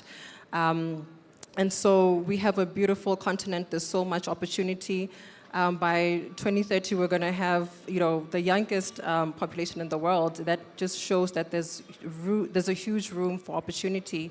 There's a lot of opportunity for creativity, energy, and solutions, especially around climate. I want to see a world where we're not just feeding into climate stories, but we are the ones that are creating homegrown solutions and even inspiring the rest of the world, and the world wants to learn and adopt our solutions as well. So it's a very high-level question and a very high-level response to that question, but yeah, that's the vision that I see. Thank you. So coming from vision to barriers, Hafsa, what would you say change in the ecosystem if you could in order to reach that vision that Naledi explained? And please also introduce yourself again. Hi everyone, my name is Hafsa Jumare. I'm the CEO of Koamana. Koamana works with traditional agriculture market hubs in Nigeria and Kenya. And the reason why we work with market hubs is because we believe that they're the fastest way to actually improve market access on the continent. Agriculture, produce has always moved through traditional hubs on the continent. Over 90% of produce still ends up in market hubs. They're the center point for community, and they're effectively the last mile that people say don't exist. And so we work with them to improve their capacities, support them in trade coordination, access to other market hubs, as well as financing and insurance. We've reached about 180,000 farmers and supply chain actors since we started. And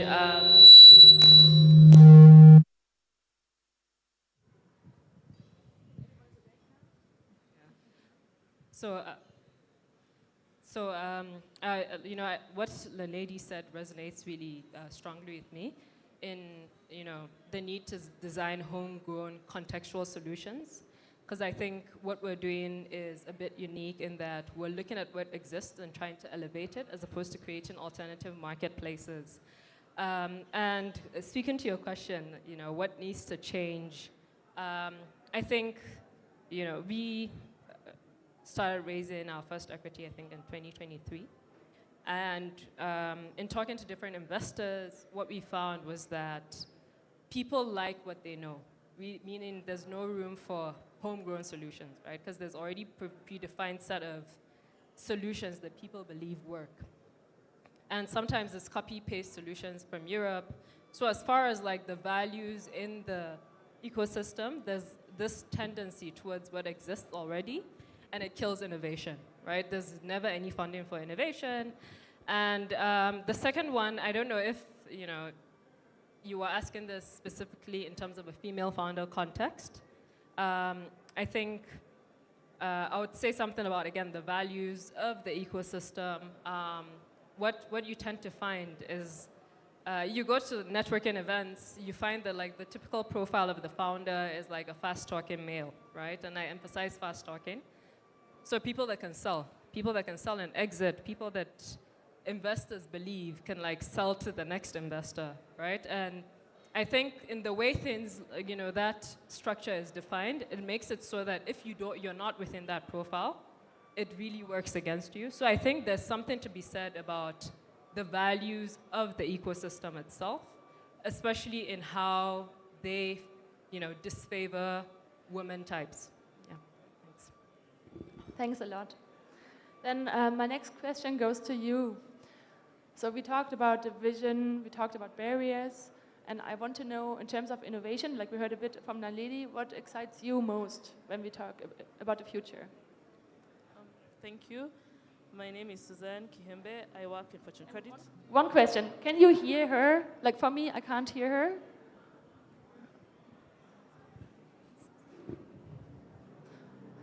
Maybe someone from the back, can you raise your hand when you can hear her well? Check, check. Yeah, you're good. So my name is Suzanne Kihembe. I work as a project manager in Fortune Credit, helping to lead digitalization. In regards to technologies that excite me in regards to being the game changers of our space, I'd say one, AI. I know AI is a buzzword. Everybody talks about it. But if you actually can sit down and actually ask, what can I use AI for in my industry, in my company to solve problems? Because also the problem is people are not asking the right questions. You want to implement AI, but you don't know for what.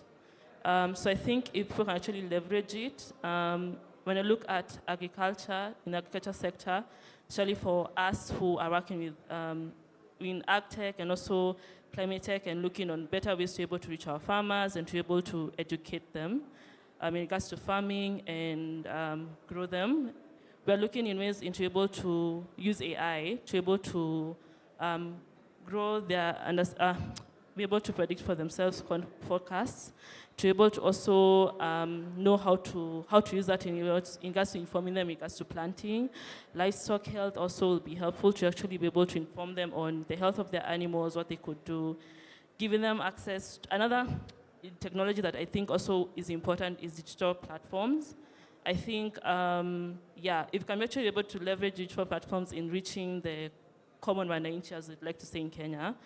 One, I see ways of being able to bring market aggregation. I've seen the pitches here. I know some of the founders because we're able to actually talk with them. And I'm seeing them leveraging that, being able to give them access to markets, because that's one of the problems that they experience. Being able to give them access to education through that. and also leveraging AI and combining it. So that also, yeah, so I'd say AI in regards to helping them be able to make smarter decisions and informing them, and then also digital platforms integrating with AI to be able to actually give them the access they need to the markets and grow them, yeah.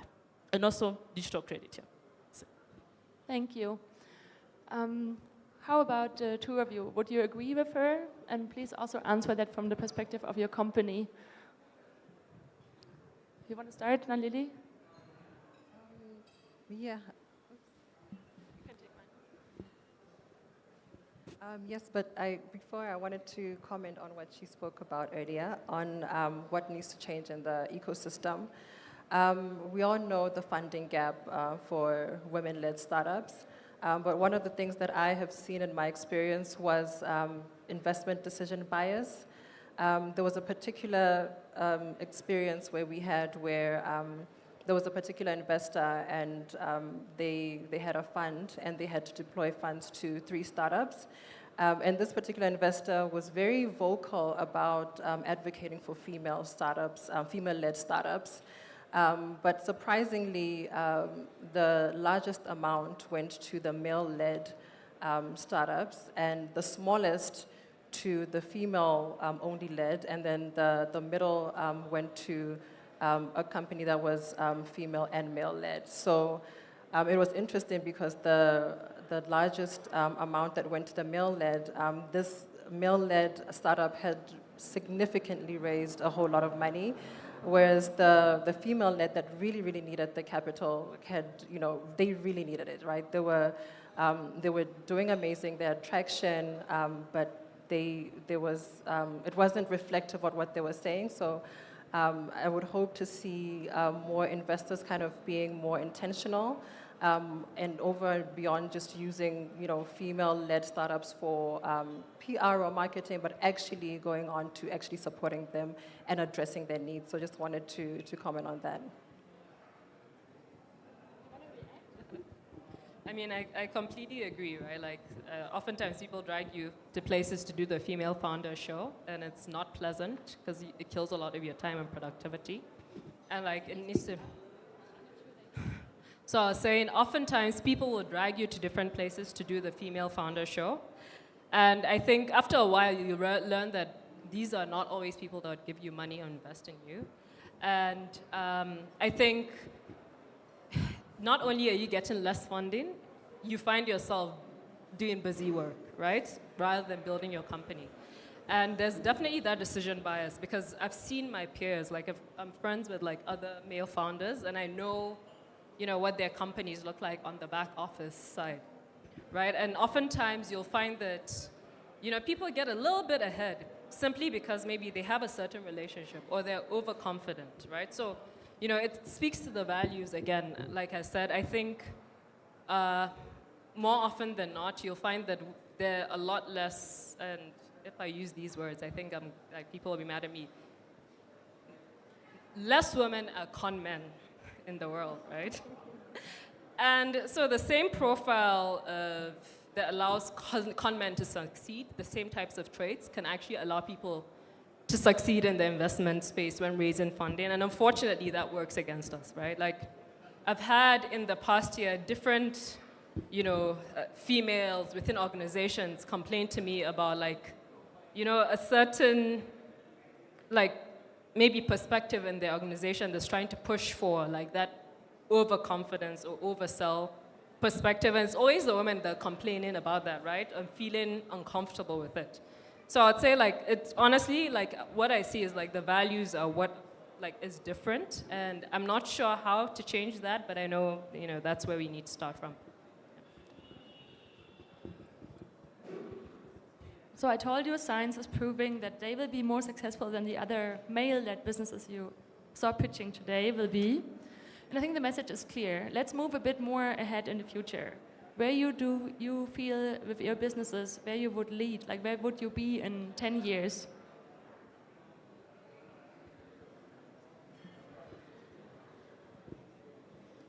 In the next 10 years, I think so our vision would be to have expanded into further East African markets. It would also be great to have seen the impact that we want to see in our Is that better? Oh, oh. Oh, sorry. That? Okay. As I was saying, great. As I was saying, in regards to our vision for the next 10 years, it would be to expand to across East Africa. We're currently only based in Kenya, but we're looking to, of course, to expand to East Africa with the aim of bridging financial inclusion, because that's our main aim, is to be able to make financial inclusion more accessible to the low-income earners. And through that, we look forward to seeing the impact that we'll have also through the climate resilience and mitigation solutions that we are planning to offer to be able to help people to be able to grow themselves, be able to mitigate the effects of climate change. And so we look forward to actually seeing our target audience, our target market actually growing themselves. We look forward to hearing the success stories from them. So that's what we are looking to be known for in the transformation, in regards to our transformation in the next 10 years. Yeah.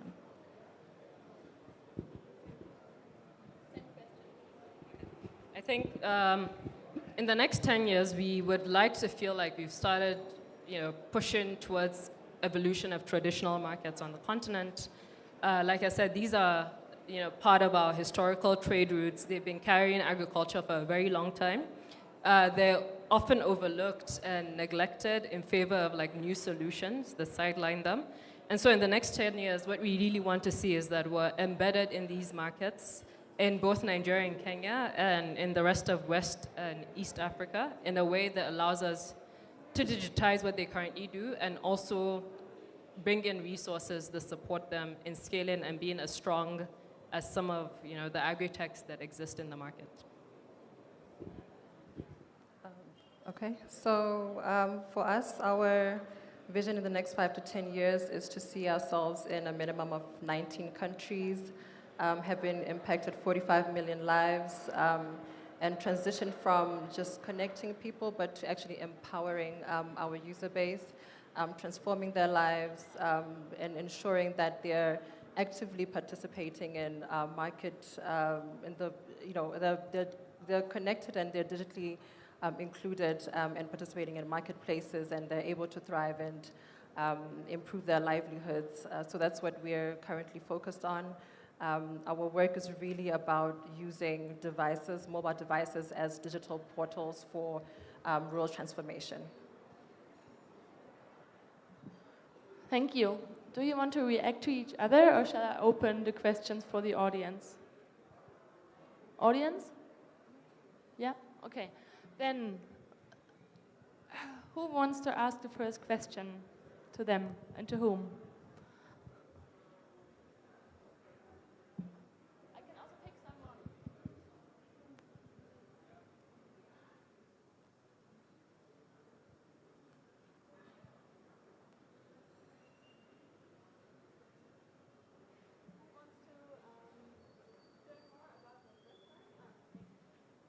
Hi, ladies. My question is with regards to how you're building up your management, right? Because when you start your businesses and now there is a skills upskilling that is required, even you as management. I want to ask you how you navigating that for yourselves and also for your teams, so that you can actually keep leading the charge. Yeah.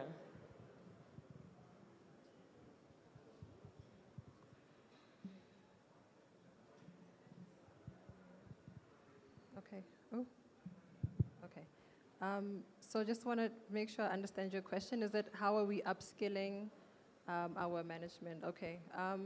So for us, one of the ways that has been really helpful is through programs. We've been through a lot of entrepreneurial support programs. And in these programs, there's a lot of capacity building opportunities. So we try not to focus on just us, the founders, getting access to these skills and mentorship opportunities and coaches. We also ensure that our management teams also participate in these. And we also do enable trainings. We do pay for trainings that are relevant for our management team.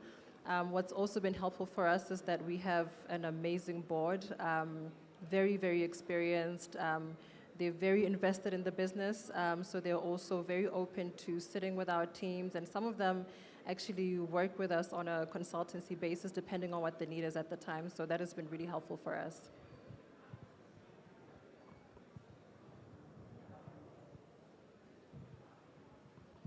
I hope I answered your question, right? Okay. So I don't know if you want me to. I think, exactly what she said. Good board and leveraging capacity building, and some of it, like we were under part of the SAIS program, and we were very good at taking technical assistance from them and bringing in experts to kind of improve our capacities or work with us for a period of time. I think it's part of growing pains where you get to a certain point and you find that maybe the certain capacities are lacking. It could even be yours, and I think we've had hits and misses, to be honest. Like you end up finding the best manager and building the best manager and that's able to scale, and sometimes it doesn't work. But I think we just keep trying to improve constantly and recognizing when a situation is failing and when a situation is good.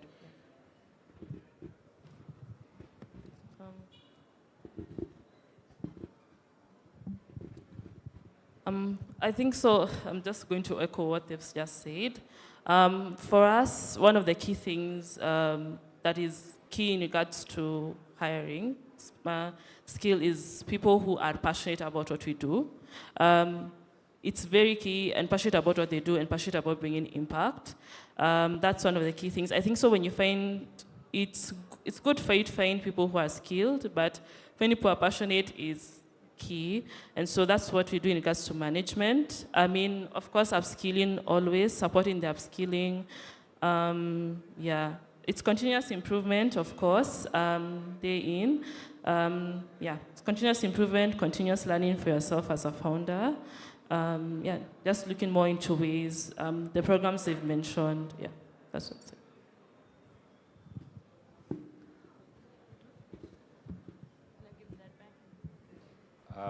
Thank you very much. My name is Tobias Bele from Kenya Climate Innovation Center. I am a man, as you can see, and so I was quite surprised. I had to ask her how bad the bias when it comes to investment for female-led ventures is, and she's confirmed to me that it's quite bad. My question is, what trends are you observing in terms of demographics, in terms of the source of that bias? We know that a lot of investments and funding do not necessarily come from the continent. We have a percentage that comes from the continent. We have a percentage that come from outside the continent. Is there a difference in terms of what you're seeing in the trend? And then secondly, is the bias specific to the kind of financing? Is it just about VC? Is it just about equity? Is it just about debt? Do you also see different standards and measures put for women-led ventures other than male-led ventures? And what is the mitigating measures that you've tried to apply? Do you just sort of just give up and say, okay, if it works, it works? Or do you find yourself having to work triple hard to prove your point and show that you merit for some of these opportunities?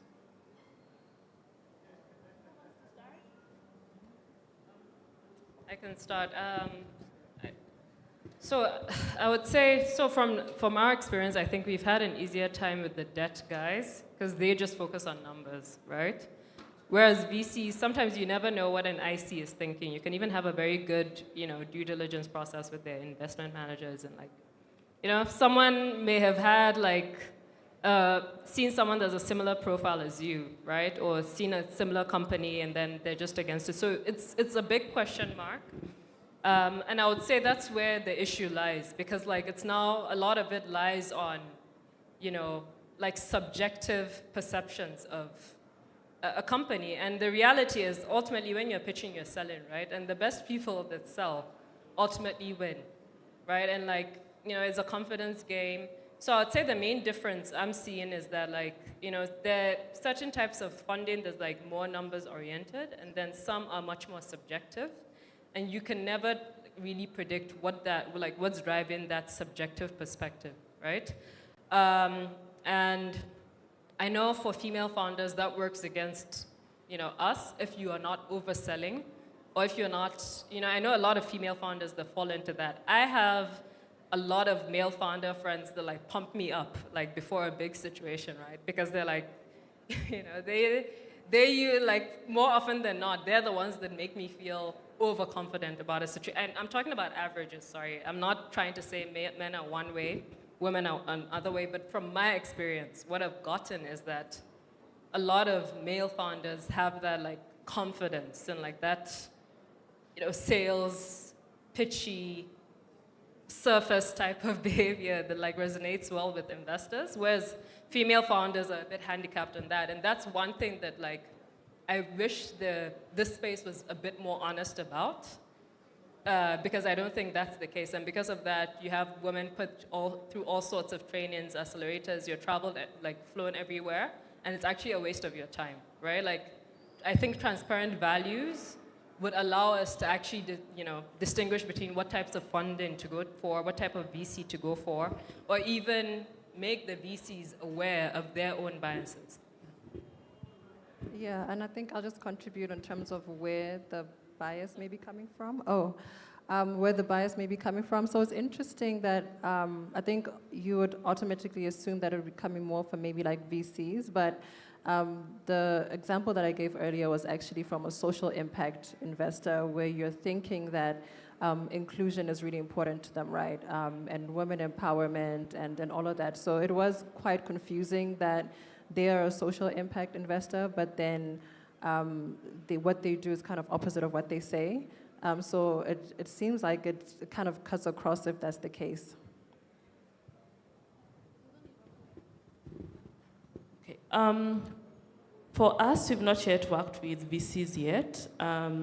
This is probably the first time we're actually considering it as part of this conference. And we're looking specifically for the climate resilience part. For that, financing is where we've mostly majored on, and that one we've not really struggled as much. Like she said, people look at your business and they choose to invest in it because they see a return. Where I know it has been a struggle is in regards to now concessional financing or looking for grants. But that one, I think so. The most focus is on the impact, and so of course they're looking for big impact. They're looking for certain numbers, and sometimes the product that you're pitching does not have that reach. So I think so that has more been a challenge for us. Yeah. But so far, I think so this year, we've gotten grants before, I think so, quite a number. But I know sometimes the difficulty is in regards to the impact that you're planning to target with that project. So that's our experience in that regard.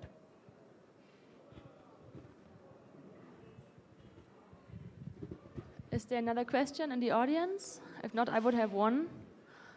If one of you could name the perfect match for tonight, like whom are you looking for? Okay, so we're not actively raising. We're not raising equity, but we are looking for mission-aligned partners. We're looking for partners that could support us in deepening our impact. And in terms of fundraising, that could look like grants or debt. So if you offer such kind of instruments and are willing to partner and support the work that we do, I'm very happy to collaborate and connect with you today. So I think, similar to the lady, it's debt or mission-aligned grants. Equity, it depends on the investor, but really we're more focused on debt and grants, and still can have the equity conversation, but depends on the investor. For us, our focus is on investors who are looking for impact. So they're passionate about in climate resilience, climate mitigation, impacting in that space. Yes, we are open to grants. Also in regards to VCs, we're also open to that. It's subject to conversation, but yeah, we are welcoming, yes. Okay, thanks to the three of you. Thanks to the audience. I really want to take you from today. First, female-led businesses are more successful, and there's a huge bias. And we can start here by educating you on that.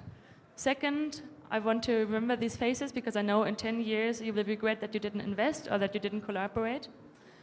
And third, when you get pitches from females, and believe them more, okay? Thank you. I better clap for them. We're about to wrap up, so we can just use the little energy that we've saved for the whole day. So I better clap for them. Woo! So you can stand up for a group photo.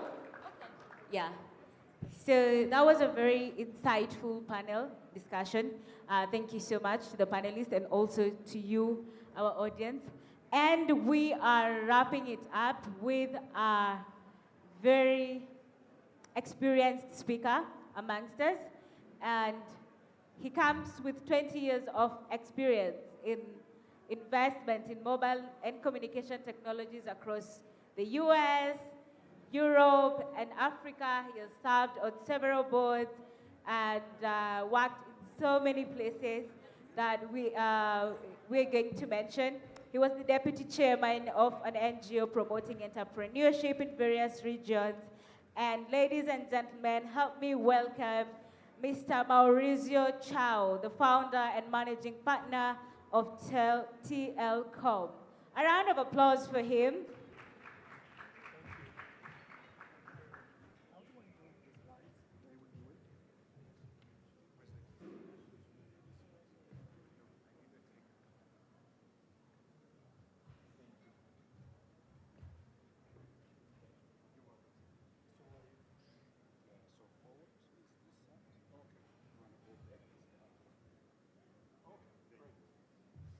All right, thank you. The introduction made me sound old because I'm old. Let me try to tell you quickly what is TLCom Capital, and then we'll get into the things that I would like to cover. And thanks for having me. So TLCom Capital is a normal, non-impact, try to make money venture capital firm. We've been around for about 25 years, and the last 15, we ran away from Europe to Africa because Africa was more interesting and more exciting, and not because any anxiety to help the continent. There's nothing to help. This is a business opportunity. It's a gigantic market. Technology can be transformational, and we need to show the world that it's a great idea to invest in African entrepreneurs. We have about $250 million under management. We're investing out of our second fund, which is $150 million, and our team is in Nairobi and Lagos.